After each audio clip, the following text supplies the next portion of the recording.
Welcome everyone, and thank you for joining us online for this launch event, Championing Women's Participation in Peace Processes, which is coordinated by the governments of Austria, Belgium, Canada, Germany, Norway and Sweden, and the United Nations Women's Peace and Humanitarian Fund. The Women's Peace and Humanitarian Fund is a global pooled funding mechanism composed of UN member states, donors, United Nations entities, and civil society organizations. It was established in 2016 to address structural funding gaps for women's participation in key phases of crisis, peace, and security and development by investing in strengthening civil society organizations. My name is Fiona Hodgson. I'm a member of the House of Lords in the United Kingdom, and I'm chair of their all-party parliamentary group on women, peace and security. I'm actually the co-chair, but I actually do most of the running of the organisation with the Secretariat. And this is a parliamentary forum which focuses on UN Security Council Resolution 1325 and the situation for women in conflict countries.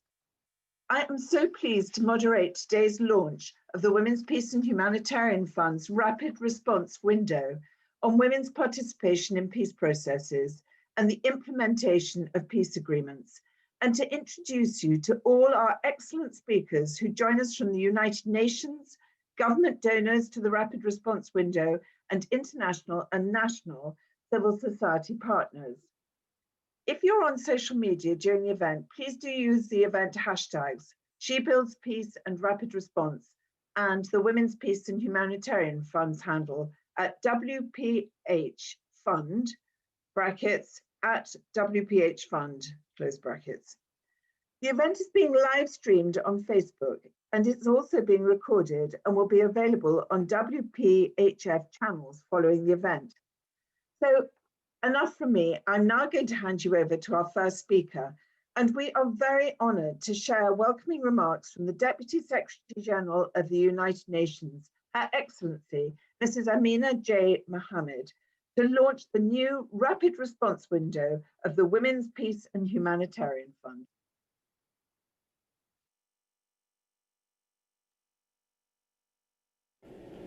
Good morning, good afternoon, and good evening, and welcome. I'm delighted to join you for the formal launch of a new tool to support women's meaningful participation in peace processes. The Rapid Response Window of the United Nations Women's Peace and Humanitarian Fund will make a real difference in the lives of women peace builders, and through them, their communities and societies. It is a contribution to peace everywhere. As we all know, there is plenty of evidence that when women participate, peace processes are more inclusive and agreements more sustainable. We see it happen across the globe. I remember vividly in my visit to Afghanistan in 2019, I met an amazing women religious scholar. Here, deep knowledge of the Quran made her a strong voice at the negotiating table in the service of peace. But around the world, women are missing from peace negotiations. Peace agreements still fail to benefit the vast knowledge and expertise of women and to consider women's rights and priorities. Between 1992 and 2019, women constituted on average just 13% of negotiators in major peace processes worldwide. And less than 8% of peace agreements in 2018 contained provisions relating to gender, down from 39% in 2015. Many obstacles to women's participation are rooted in the design of peace processes and an absence of political will and commitment. We must continue to address these at all levels and through all channels. However, there are also practical considerations that can be powerful barriers to women's participation. These range from travel expenses to translation, childcare, logistical and technical support. The Secretary General took aim at these practical barriers in his 2019 report on women, peace and security. He recommended that the Women's Peace and Humanitarian Fund should create a specific mechanism to address immediate barriers to women's participation in peace processes. I'm happy to see this come to life today. Designed in consultation with women peace builders, the Rapid Response Window will deliver flexible funding to civil society organizations so that women can take their rightful place at the peace table. The COVID-19 pandemic has highlighted the effectiveness of women's leadership and of gender-balanced decision-making at all levels. As we strive to achieve sustainable and inclusive peace, security and development, we must invest in pathways and mechanisms, like the Rapid Response Window, that will get us there quickly. I thank the governments of Austria, Belgium, Canada, Germany and Norway for their vision and their support. I encourage others to join this important initiative. Your contributions are an important investment in sustaining the peace dividend. Thank you, and I wish you every success.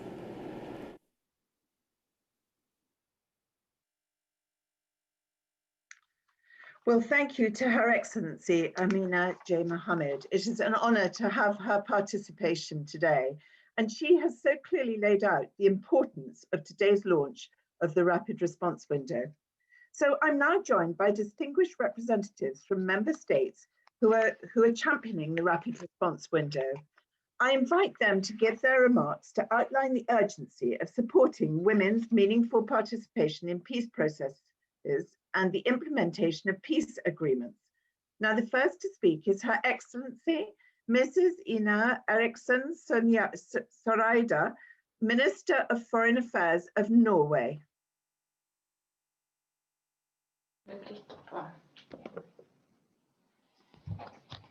Well, Excellencies, ladies and gentlemen, and dear friends, Norway is very pleased to support the Rapid Response Window because despite all the efforts that have been made over the years, this is still, unfortunately, a need for targeted initiatives to include women fully, equally, and meaningfully in peace processes. There's a disconcerting mismatch between the commitments made in statements and the resolutions and the realities on the ground. And women play key roles in conflict-ridden societies as breadwinners and community leaders, as mediators and first responders. Women are also combatants and ideologists. And yet women remain underrepresented in peace and security efforts. Even women with vast experience are often sidelined as processes moves from the local to the national or even the international level. The stories of many women peace builders remain untold. And this means that we miss out on their insights and their experience. And young peace builders, men as well as women, they lose out on potential role models. And this is why the networks of women mediators and the way they showcase the competencies and capacity of women leaders are so important. This is also why Norway supports women civil society actors in all processes where we play a role. We have experienced firsthand the importance of involving women in every step of peacemaking and peace building. And this means laying the foundation for inclusive peace processes from the very start, long before formal negotiations commence. But it also means maintaining focus during the ever-important implementation phase after an agreement is signed. And inclusion can, as we know, be very, very challenging. As a facilitator, we have very often needed to be creative to ensure women's participation. At times, it's a matter of covering expenses for additional delegates when all the seats are already filled by men. On some occasions, it even entails allowing someone to accompany the woman delegate where this is a cultural requirement, or covering expenses for childcare, as Amina Mohammed mentioned. But to the greatest extent possible, we work to ensure that women's participation become an integral part of the process. The Rapid Response Window ensures that action can be taken when a process is about to start with few women. It makes it possible for support to be provided when women are deployed to a process at short notice.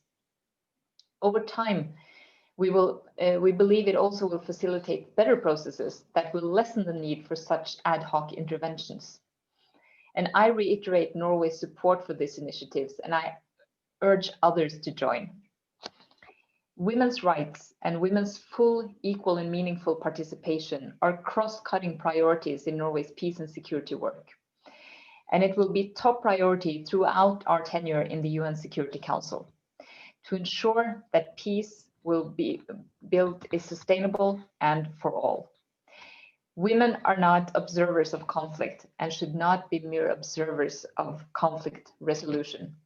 I lend the words of Leymah Gbowee, which I very often state because I think they say a lot about how we should think about this complex. Thank you very much.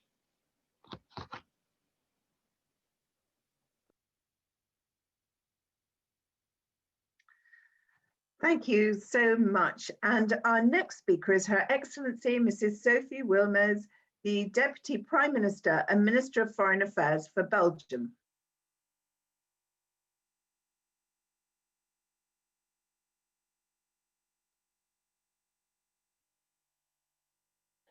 Distinguished representative, ladies and gentlemen, I am honored to speak at the launch of the Rapid Response Window of the Women, Peace and Humanitarian Fund. We all know the reasons why women's participation is essential. We all pledge to increase our efforts for the advancement of the women, peace and security agenda. Attention for this agenda is increasing.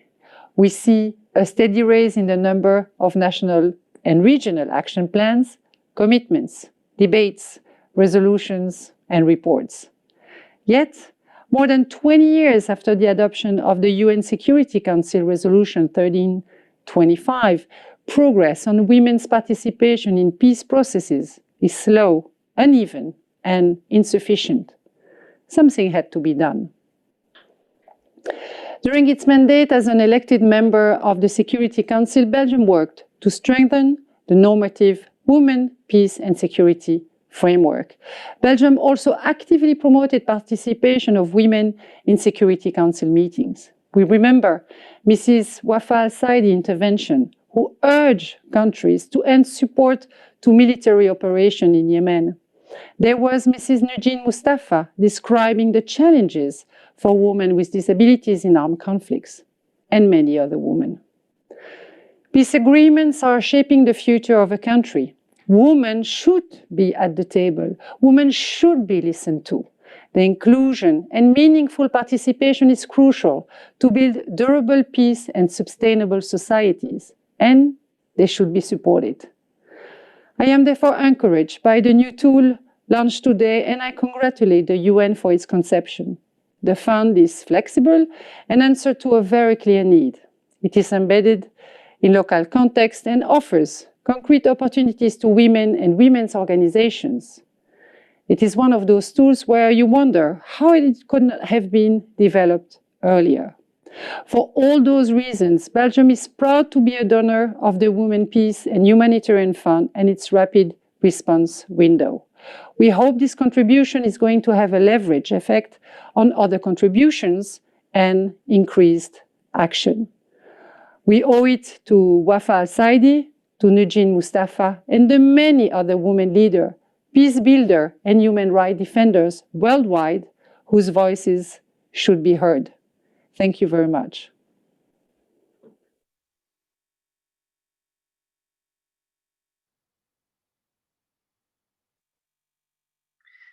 Thank you. And we now have His Excellency, Mr. Per Olsen Frid, Secretary of State to the Minister for International Development Cooperation in Sweden.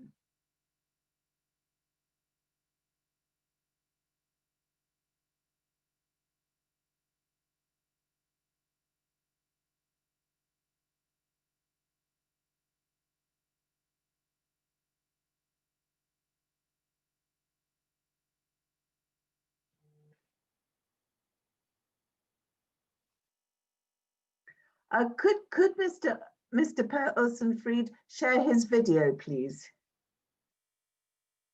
I think he needs to share his video for us to hear from him.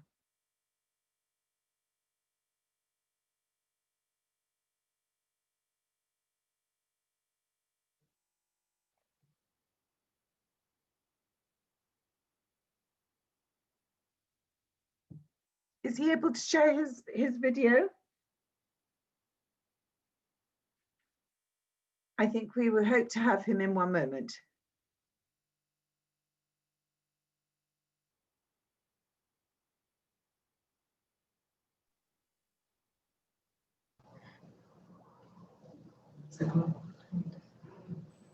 Have we got him?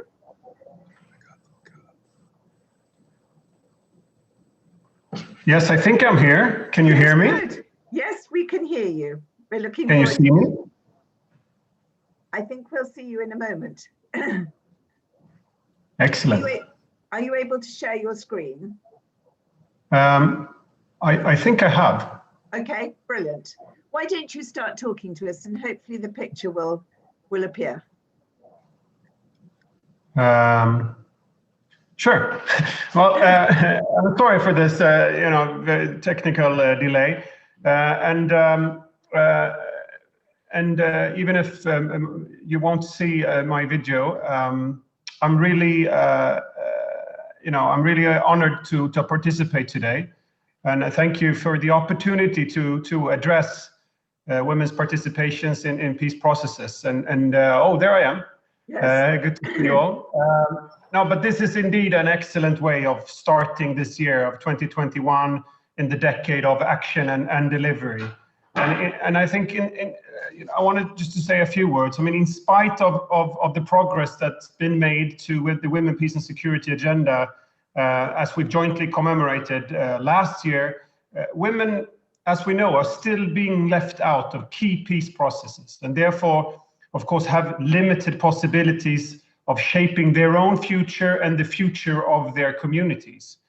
And if we're serious when talking about the challenges that we have for peace and security, and those challenges that we are indeed facing today, including consequences of this pandemic, of digitalization, and maybe foremost of climate change, I mean, if we are serious about this, active participation of women is key to achieve sustainable outcomes. And any obstacle preventing active and meaningful participation of women must be removed.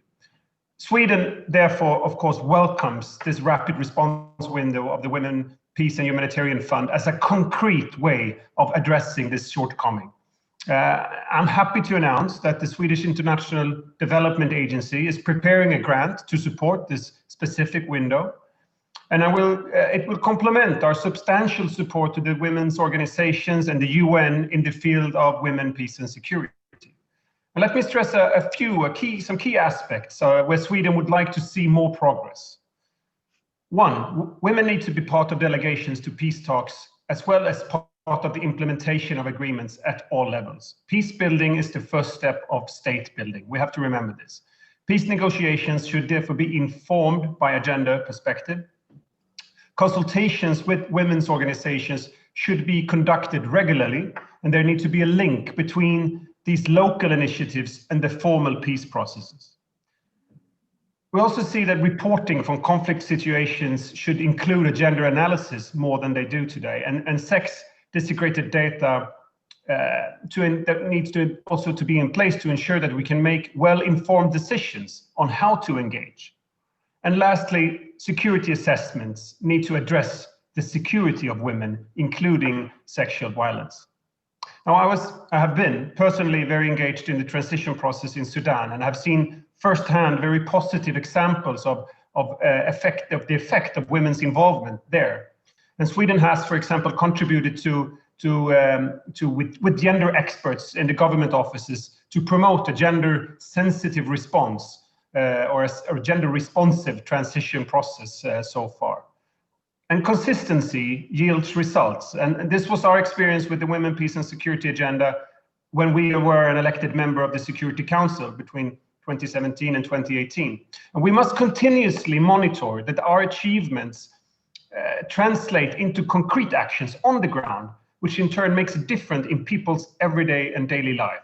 Civil society here again plays a key role, not least as a partner in the implementation, to ensure that inclusive solutions, contexts that are context specific and that we have a lasting impact.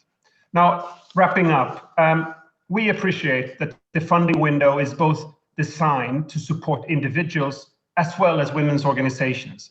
We believe that in parallel, we as donors should increase our funding directly to women's organizations, as they are well suited to address the specific problems facing women at all stages of a conflict cycle. Now, Excellencies, colleagues, friends, again, sorry for the technical delay of this intervention, but let's now not lose the momentum. We should accelerate the implementation of the Women, Peace and Security Agenda, and it will be a key feature of building back better, more resilient, more sustainable and gender equal societies after this pandemic. Thank you very much.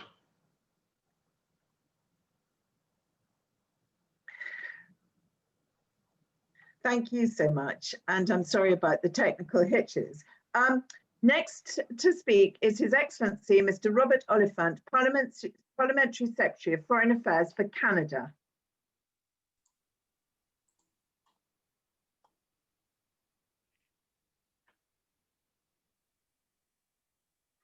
Good morning and good afternoon to everyone today.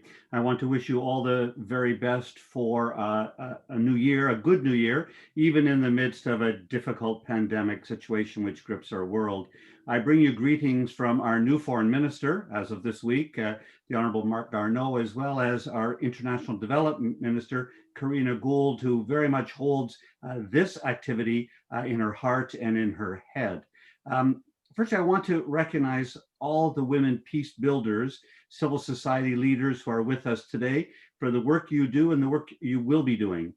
Thank you for the crucial work and your participation in making our world better. I also want to give my sincere thanks to Baroness Hodgson for moderating today's event, and to the Deputy Secretary General Mohammed for her address, and also to the organizing team at the Women's Peace and Humanitarian Fund. Frankly, the speed and collaboration with which the fund's rapid response window has been created speaks not only to the urgency of the issue, but also to the competence of the Secretariat and of all of our officials. And so thank you for this work. Under the leadership of Prime Minister Justin Trudeau in Canada, we are putting women and girls first in all aspects of our international work. Following Sweden's lead, we have a feminist foreign policy, a feminist international assistance policy. We're engaging in the ELSI initiative we've established in Canada for women in peace operations, as well as ongoing work in gender-based violence and women's sexual and reproductive health. So it makes sense, and it's an honor to join with Norway, Belgium, Sweden, Austria, and Germany in today's launch. All of us who are participating in this virtual event understand the true importance of women's participation in all aspects of peace processes. We understand it's a matter of human rights, of accountability, and of justice. But beyond that, it's important because women make a difference. Women's participation is key to sustainable peace. That's what this is about, is making our world better through the participation, full participation of women in all aspects. The slow progress in this area of women, peace, and security and our agenda is unfortunate. It's already been named. This issue has been seen by too many as secondary, as an afterthought, and that has to change. And that's why our Prime Minister has appointed Jacqueline O'Neill as Canada's first ambassador for women, peace, and security. And that's why Canada is proud to have contributed $1.5 million to the WPHF Rapid Response Window for women's participation in peace processes. We see the Rapid Response Window as an innovative, practical tool that can help fill funding gaps, provide quick and tangible support to women, and making sure that they're participating in all aspects of peace processes. Put simply, women peace builders, civil society members doing that work need funding. And they need it to be flexible. They need it to be responsive, quick, sustainable. We hope that the Rapid Response Window is a tool to spark peace through the meaningful involvement of women in these processes. Let me close with two messages. The first is to potential donors who are there today, donors to the Rapid Response Window and the Women's Peace and Humanitarian Fund. We need you. We need more donors, particularly during the COVID-19 pandemic, which has stopped so many of the actual ways that women have been able to engage. And this has been deeply and disproportionately affecting women and girls across the globe. The fund is doing critical work to help local women respond in crises and to create peace. That's why Canada is pleased to have provided more than $7 million to the fund since 2016. And lastly, as I began, I want to recognize the women who have dedicated their lives, often at great risk, to protect the vulnerable and the marginalized, to build peace and security for all of us. You can count on Canada's support. Keep up the excellent work. Thank you. Thank you. And we're now going to hear from His Excellency, Mr. Peter Lonsky, Secretary General for Foreign Affairs of Austria.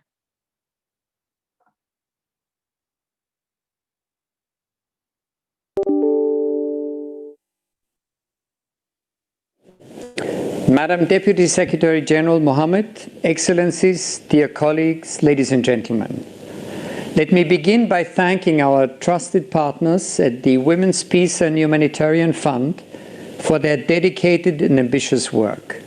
Today, with the official launch of the Rapid Response Window, we kick off a new and promising chapter in the implementation of the Women, Peace and Security Agenda. While there has been significant progress in the implementation of the WPS agenda over the last 20 years, women remain underrepresented in peace processes and the implementation of peace agreements. Over the last 5 years, women constituted only 14% of negotiators and 7% of signatories, which in both examples accounts to an increase of only 1% since 1992.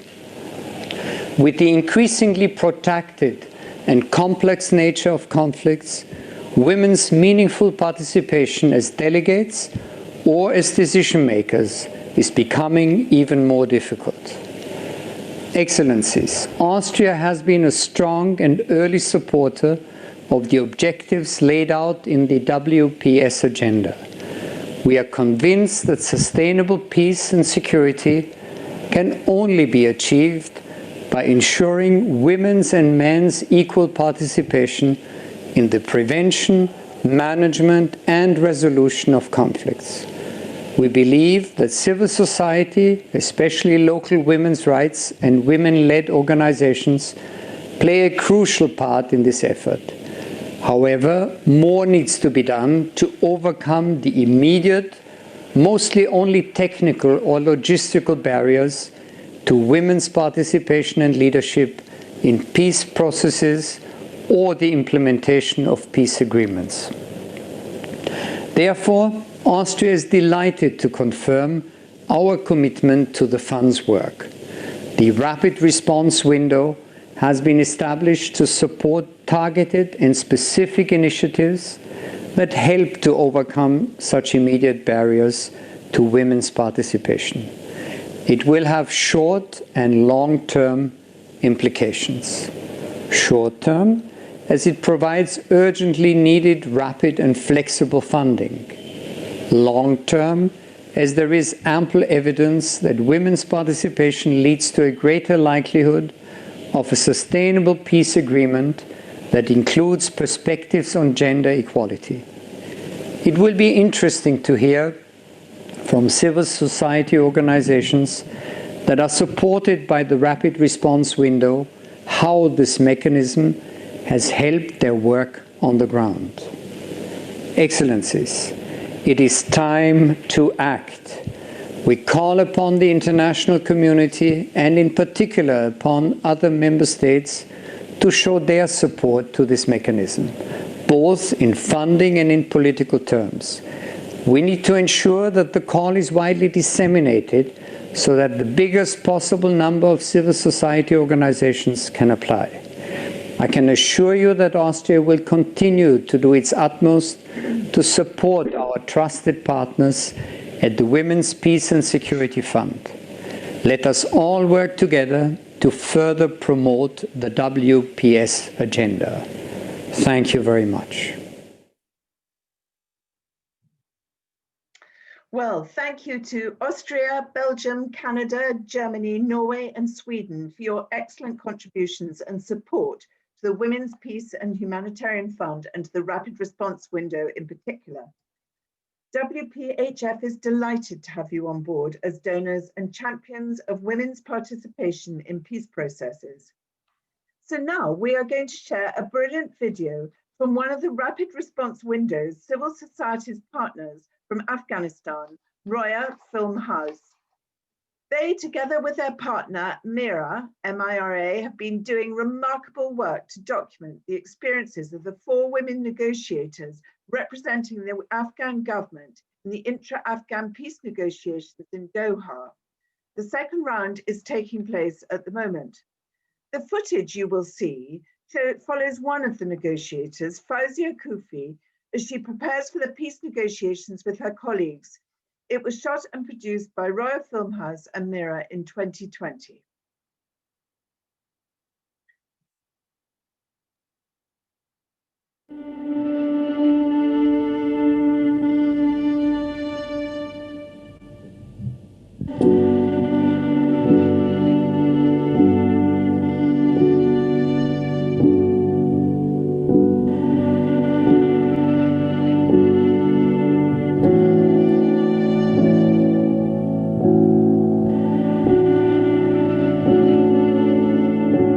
البته یک پروسه سخت و پیچیده است و آسان نیست، به خاطر که با کسای ما صحبت میکنیم که اختلافات بسیار جدی داریم، حتی به سرحدی که انسان ها کشته میشه در سبب از اختلافات.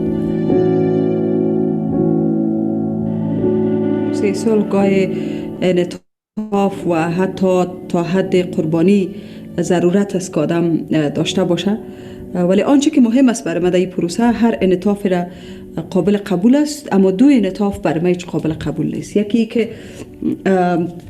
که با زنای افغانستان نباید بیش از این ظلم موجفا شود و حقوقشان نادیده گرفته شود، و دوم حق شهروندی مردم از پیششان باید گرفته نشود.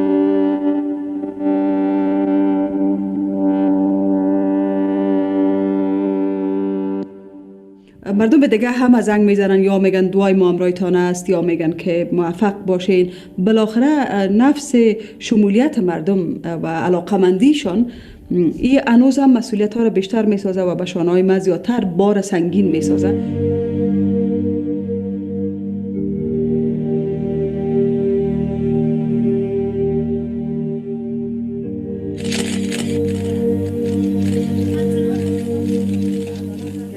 پروسه تاریخی است و فکر میکنم که اولین بار است که زنان افغانستان جز از این پروسه تاریخی هستند و به شکل واقعی ما میخواهیم که زنان افغانستان باشن، نه به خاطر که فقط ضرورت است که باشن.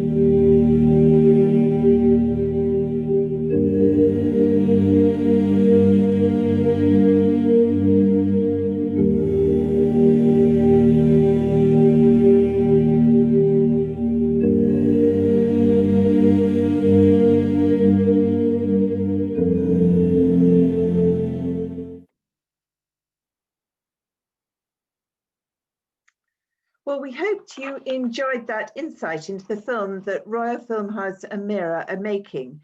This is such an important effort to contribute to knowledge on enabling and inhibiting factors for women's meaningful participation in formal peace processes. The Afghan women are very, very brave women to stand up in their society. And if you wondered why Fauzia Kufi's hand was bandaged, it was because she was attacked shortly before she went to Doha. But the Women's Peace and Humanitarian Fund is pleased that it is supporting Royal Film House to continue their efforts during the current talks through the Rapid Response Window. And it outlines the urgency of supporting women's meaningful participation in peace processes and the implementation of the peace agreements. So we're delighted to be joined now by civil society organisations engaged with the Rapid Response Window to hear more from them about the vital need to accelerate women's participation in peace processes and the implementation of peace agreements, and particularly in the current context of the current pandemic. So first, we will hear from Mrs. Madeleine Rees, the Secretary General of Women's International League for Peace and Freedom, WILF. WILF is an incoming INGO partner of the Rapid Response Window. Thank you.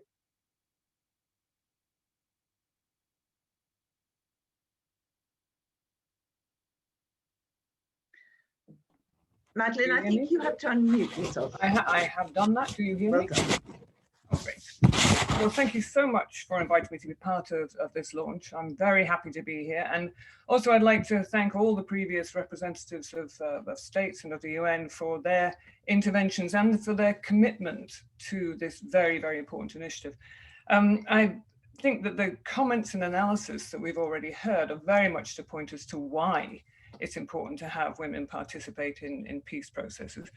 But I'm from civil society, so I'm going to push the envelope a little further, because I was asked to look at what are the obstacles and the problems to that participation, and then also to talk a little about the impact that COVID has had and what perhaps we should be doing in relation to that. My basic issue with the whole women, peace and security agenda and how little we've actually been able to progress it is that we're not really still looking at the structural nature of the problems that we have. And the Women, Peace and Security agenda has really failed in that respect, because what we have seen over the last 20 years is we're still trying desperately to graft women into peace processes. And that has become the issue. So when I say it's structural, what we've failed to do, and this came out very clearly in the 2015 report, is we're not good at doing gender conflict analysis. And absent that, we're just not able then to really come to terms with what is the essence of the problems that we need to go into peace processes and what that must do going forward. I mean, just as a case in point, we have completed a very extensive conflict gender analysis in Cameroon. And what came out of that is very clearly the narrative that's being put forward, as in the binary narrative of it being either a francophonie or an anglophony conflict, is not the real one. There is so much depth, so much contextual analysis, so much research needed to surface what the real problems are, which could then be taken forward into a peace process, which would therefore be inclusive and responsive to what it is that women on the ground are saying need to be done. So it's very, very important on the inclusivity and how we actually get information into peace processes. So what we've done so far, by failing to do that, we've ended up just grafting women into systems and approaches in the belief that having women there will make the difference. And of course, in some circumstances, it does make a difference. But we're essentializing women as being, the bringers of peace and the tradition of women as peacemakers without actually thinking what that means. So it means that we're not actually challenging the basic premise that underpins most of the conflicts, which lies in the political economy. So when we're looking at how a political economy pre-conflict, during conflict, and then in the aftermath of conflict is going to play out, we're still looking through the prism of an economic system based on capitalism, a security system based on militarism, and we're accepting war as a means of dispute regulation, dispute resolution, but with regulation, which of course doesn't work. So essentially what often happens in the peace process, it becomes crisis management, which is not sustainable. So adding women into that is not an interrogation of those causations of the conflict. It also means that we're not going to be able to change the outcome of the discussions if it is just participating in something which is very narrowly constrained within those structural limits. We can look at the incredible efforts that women have been to in Libya, Yemen, Syria, and Afghanistan, where they've tried really how to gate crash some of those processes and to influence outcomes. But what we've seen instead is we have the women's advisory boards or technical advisory boards, which institutionalize that discrimination. And if the rapid response window is only to enable that, we won't make it work. We won't. It's the same with quotas. If we just have quotas in negotiating parties and don't think back to that absolute necessity of the gender analysis, then we end up with women in negotiating positions which are reflective of the combatants, to the ones who actually caused and are using power to assert their own rights, rather than actually making fundamental changes to what caused the conflict in the first place. At the same time, by having quotas in what the representatives of the warring factions, what we're often doing is excluding the peacemakers, because who cannot or will not identify with many of those factions, particularly in the context of Syria. Issues that we've got to address, and it's already been mentioned. There is the huge issue of security, the huge issue of the time that women have to spend traveling to and being participant at peace processes. We have the Libya peace process in Tunisia. We want women to go there and spend weeks and weeks in negotiation, and then what happens? I mean, it's so difficult when women are the major caregivers within their communities. There has to be no more discussion on the right to participate. I've seen it in so many contexts where the first issue to be discussed is whether women should and how women can participate, and it becomes a distraction to actually getting on with the work that needs to be done. And I think it actually is a deliberate distraction on occasion. So we have to insist women have to participate. Law demands it, and we can't defer to so-called social and cultural prejudices which refuse to address and enable fulsome participation. The other thing linked to this is, I think, a problem with our gender binary. When I say gender analysis, it's not just about looking at men and women. We have to be inclusive, because if we fail to do that, then our analysis is too simplistic, and we don't capture the entire experience of what is happening to people in communities affected by conflict and what needs to be done. As the COVID epidemic has unfortunately surfaced, the conditions, the fault lines that exist prior to conflict and during conflict have been exacerbated enormously by the COVID pandemic, where violence against women, access to healthcare diminished, access to education for their kids, you name it, it has really put an enormous burden on women, more than on men. And we found within our the work with our sections are doing, there is absolute exhaustion. But I'm also very pleased to say that many of our donors, including Norway and Sweden, have enabled us to have flexible funding so that they could actually recommit to doing not the humanitarian work within the middle of the pandemic, away from the normal work that they had been, programmed to do. But still, that of itself shows the importance of what women are doing as is part of social reproduction.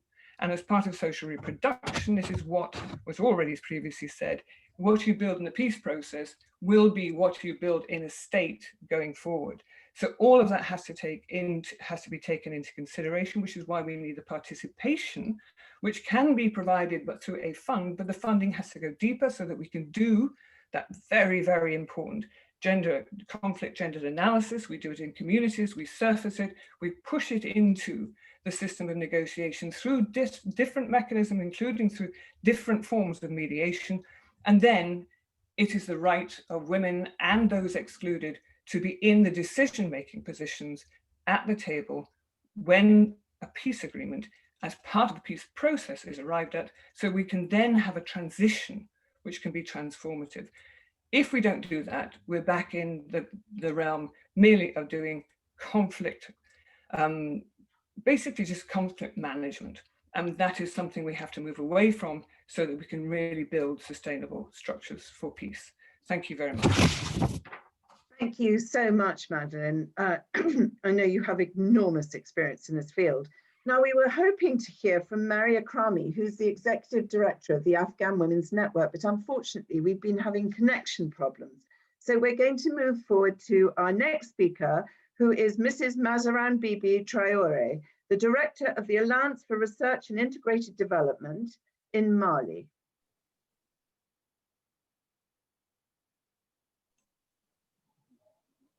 Hello. Hello. Hello, we can hear you. We're looking forward to hearing from you. Okay, can you see me? I can see you. I can see you. We can see you. Right, right. Okay, good afternoon, everybody, and thank you very much for having me at this high-level audience. It's a good honor for me. I want to talk about some of the key barriers that are impacting women's participation in formal peace processes and peace agreements implementation. In our region, which is the Sahel region, I'm from Mali, working in a research organization. The key problem that we have identified is education. It has been said many times, but it's still continuing. Women do not have access to formal education. They don't have the adequate education to have access to even to the legal documentation. At RD, we insist on working with women and youth from diverse backgrounds because we want to support their participation in formal peace process. And we do that through our awareness campaigns, one of which is the 1 billion rising that we are coordinating in Mali since 2019. We really value women's contribution in peace agreement processes in Mali. We have signed a peace agreement since 2015, and we are still waiting to see the greater impact that women can bring into that peace process. We value also women's participation because it's not something new to us. We say in French that la nuit porte conseil, in fact, which translates into English like sleeping on it. Because in the past, men used to say that we will wait for tomorrow to give our answer when they go to peace negotiation. In fact, they're not waiting for tomorrow. They're just asking advice from their women. But we think that women have been working for a long time behind the scenes. And it is high time that key decisions with regards to conflicts involve women in an open manner. And for us, the resolution 1325 is a great opportunity for organizations, for governments, for donors to ensure that women's direct and meaningful participation during specific phases and peace agreement processes are met. But unfortunately, in our region, not all women are really knowledgeable of the resolution. So that's a big challenge. And we think that this problem needs to be addressed at a very quick manner. Another problem is to be considered, that is the social and cultural norms. Those are really impeding women's participation. The former intervenant just said that this shouldn't be an excuse for women's participation, but I want to insist that this is really, really a limit for women's participation, especially in some areas where religion is very impacting women's participation. And the impact of cultural and social rules are so high, it is very difficult to mobilize women to participate in formal discussions regarding any government systems, particularly peace processes. So in our societies, it is expected from women to engage in non-decision making processes mostly. In Mali, we have a law which requires that 30% of nominative and elective positions be given to women. Unfortunately, we want to go beyond that. We want to have a greater impact with women so that they can play their role in terms of mediation and peace agreement implementation. So increasing the number of women's representatives at the monitoring committee for the peace agreement, for example, the CSA, has been acted only 2 months ago in 2020, whereas the peace agreement in Mali was signed in 2015, 5 years ago. We know that Malian women have always played their roles in terms of peace processes. We have seen different protests and rebel groups rising against the state. And each time women have been there to insist that our voices are heard, to insist that we are part of the decision taking. If one wants to do ceasefire, that's fine. You can only include antagonists, But ceasefire is very different from peace building. If we are to succeed with peace processes implementation, we must have women, because we are mothers, we are sisters, we are daughters, and mostly we are wives.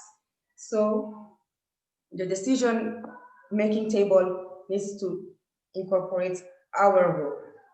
Ending violence can involve men, but it's very important that women also play a role, because we have seen that women also are starting to play some roles in conflicts now. So building peace requires gaining more diverse input, especially during this period of COVID-19 outbreak. We as civil society organization, we have proven our knowledge and mostly our access to remote areas. For example, RD, we've been able to bring rapid response to our member organizations in 3 regions of Mali in April and May during the outbreak of COVID-19. So it was a very difficult time, but people who were involved in regular discussions, regular negotiation processes, suddenly got stopped because they didn't have any information on the COVID-19, and they had no way of accessing other areas. So our organization was fortunately supported by some partners to take part in rapid response scheme. And we also worked with the Malian government to support some 20 organizations in Mali during July 2020, bringing some support for continuing their activities and also helping them to have access to the basic needs.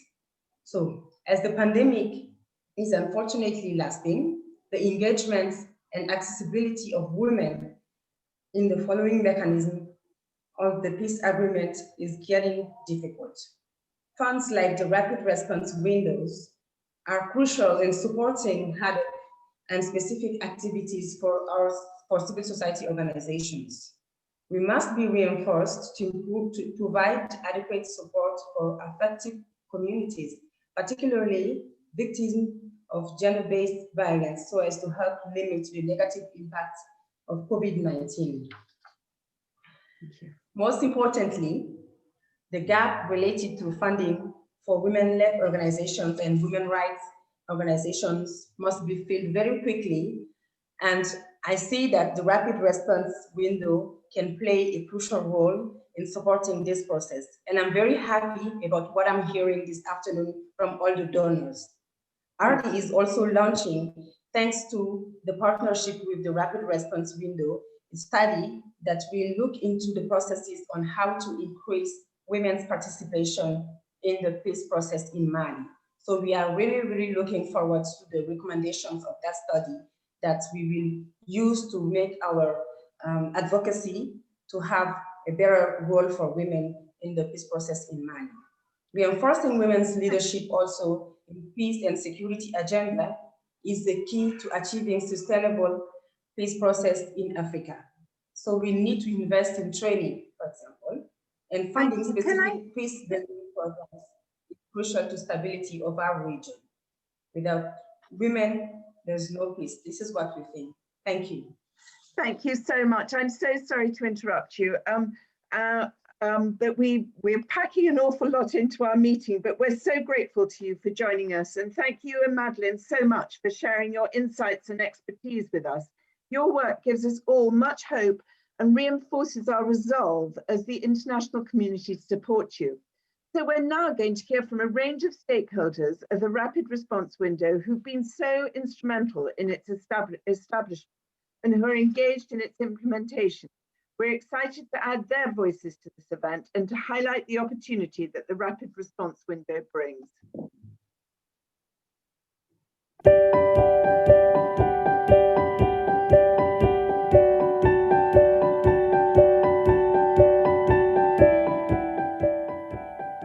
More than 50% of peace agreements fail within the 5 years after they are signed.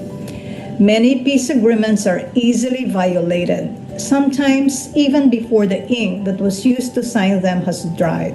As you know, my country has signed a peace agreement in 2015, but it has been very challenging to implement this peace agreement. If we take women's participation, the percentage of women in the decision-making is very low. Formal peace processes are designed in a way that favor those who have been and want to be in power, which are usually male representatives of armed groups and political parties. Women, especially local women and youth, are instrumental in national reconciliation and in the establishment of a new and stable political order following a peace agreement. They are also the ones who will hold the parties to the agreement accountable. We see on a daily basis how hard it is for so many women and girls to participate meaningfully in peace-building processes. For peace processes to be inclusive and sustainable, they need more than merely referencing women. For NIMD, it is important that all women voices are heard and that women's ideas, suggestions and proposals are taken into account. One of the main impediments that has been highlighted as a reason for women not being part of formal peace processes and not being part of the talks is that there have been no resources for women's participation. Funding needs to be flexible, needs to be rapid, and needs to directly reach women mediators and peace builders and civil society as needed. That's why it needs not only rapid, but creative approaches to break this routine and involve more diverse stakeholders on the way into the future and not into the past. This Rapid Response Window is so important because it can finally create a quick way for women's organizations and other relevant organizations to be able to either get funding for logistical support, travel support, capacity strengthening, or even support lobbying advocacy and communication strategies. We need the rapid response window so that peace agreements are set up to succeed. We're excited to maximise our global and collective efforts to enable women's participation in peace processes and the impact this will have on sustainable and long-lasting peace. We're particularly excited about working with partners, working with these amazing women peace builders on strategies for influence, on understanding the political landscape, on learning from other conflict settings, on other conflict resolution processes. We hope that it will serve both as an inspiration to others to support women and girls peace builders in their efforts to build sustainable peace, as well as to form lasting partnerships with civil society. The Rapid Response Window allows NIMD, together with the UN Women, Peace and Humanitarian Fund, to make sure there is an effective lobby for women participation and inclusion. It's very special for WPHF to have in their hands a new and innovative mechanism that places women organizations as essential actors in peace processes. Women, Peace and Humanitarian Fund and its Rapid Response Window now offers a real practical solution to this persistent problem. We've been honored to be able to be a part of this process, and we are thrilled at the attention that's finally being given to what has been a huge gap in the WPS agenda. So congratulations to the WPHF Secretariat and to all of those who are involved in making the Rapid Response Window a reality, and we're honored to be part of the launch today. We are very keen in engaging with the rapid response in order to be able to make a bigger impact for women in the field of peace and security in Mali. Thank you.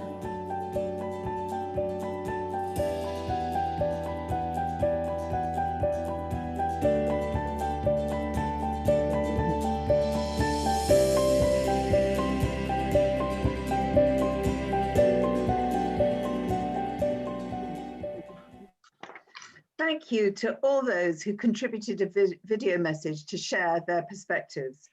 And I'm now delighted to introduce His Excellency, Mr. Heiko Maas, Minister of Foreign Affairs in Germany. Thank you very much, Excellencies, ladies and gentlemen, delegates, Belarus, Sudan, Iraq.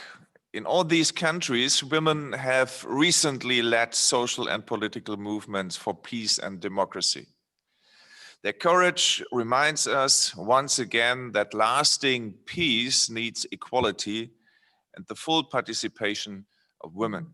In the past 3 decades, however, women have made up only 13% of negotiators in major peace processes worldwide. That needs to change, and we are taking action. As a member of the Security Council in the past 2 years, Germany made women, peace and security to a priority. We supported equality in all peace processes and strengthened female peacekeepers. We initiated Resolution 2467 to protect and empower survivors of conflict-related sexual violence. And we invited a record number of civil society members and women's rights activists to brief the Council. And today, I'm happy to announce that recently Germany has contributed €1 million to the Rapid Response Window of the Women's Peace and Humanitarian Fund. The Rapid Response Window will make a difference. It will provide women with financial support for travel, childcare, and dedicated training. This support will break down barriers and make it easier for women to participate in peace processes. I'm glad to see so many friends and partners here today supporting this endeavor. I call on other donors to join us and to contribute to the Rapid Response Window. The women in Sudan, Belarus, Iraq, and beyond deserve our support. And by empowering them, we're helping to build peace and justice worldwide. Thank you very much. And thank you. And this brings us to the close of our event. I'm sorry we're running a little bit late, but I'm sure you will agree we've heard from a fascinating range of speakers this afternoon. And so I will now hand you over to Ms. Åsa Regner, the Assistant Secretary General and Deputy Executive Director of UN Women, for her closing remarks, and she will officially close today's launch of the United Nations Women's Peace and Humanitarian Fund's Rapid Response Window with a call for action. Thank you very much. It's an honor for me to be able to close this official launch. So Baroness, Excellencies, representatives from governments and the UN, friends and partners in the Rapid Response Window, friends from civil society, everybody else. It's great to be listening to this important discussion today. UN Women currently serves as the chair of the board of the Women, Peace and Security Fund. So on behalf of the 12 members of the board, I want to thank you all for joining us today. The Deputy Secretary General of the UN, who opened this meeting, told us about the backgrounds of the establishment of the window. The Secretary General every year points out how important women's participation in peace, the peace negotiation and peace context in women, peace and security and at peace moments always is. We also had an opportunity in October where at the commemoration of the 1325 resolution in the Security Council to go through where we are. And many of you have already told us that we need to do much more in order to actually change the situation as it is and also to change the outcomes. I completely agree with the discussion on changing structures. So this launch is a powerful statement in support of women's immediate representation in peace processes, which is also part and parcel of longer term efforts to address patriarchal societal norms, which are the root of women's exclusion from decision-making processes, including peace processes. It also shows that in order to reach a global impact, we have to go local and we really have to understand what is happening, as we've heard before also. In 2020, against an already challenging background for gender equality, women's organizations have been mobilizing to address the harsh impacts of the coronavirus pandemic, since that has hit women harder than men, also and not least in conflict settings. But despite their work, data show that bilateral aid to women's organizations in fragile or conflict-affected contexts has stagnated at 0.2% of total bilateral aid. 0.2%. It is our responsibility to support their work by giving their efforts visibility, and most importantly, by committing resources. We cannot allow crisis to deprioritize the allocation of funding to women, peace and security, or to further marginalize women and their organizations when peace agreements are being negotiated and implemented. Women's exclusion from these processes has profound implications for international peace and sustainable security, and the realization of gender equality and women's rights, as we heard. You have also seen today some of the important initiatives of civil society partners working to include women's perspectives from Mali, Afghanistan, etc. Today's launch shows us that the rapid response window addresses a critical gap in support for women's participation in peace processes and the implementation of peace agreements. So we are delighted that the rapid response window of donors, Austria, Belgium, Canada, Germany, Norway and Sweden, thank you very much for your presence here and your contributions, have joined us today to share the perspectives on the importance of ensuring women's participation in formal peace processes and the implementation of peace agreements. From UN Women's side, we also always enjoy working with you in or outside of the Security Council on women's inclusion in peace processes. So I echo them in calling for others to join the rapid response window community so that we can definitely address and remove the barriers to women's influence and participation, and to change those much needed, to have those much needed changes when it comes to structures and power structures. Thank you very much, and I look forward to working with you.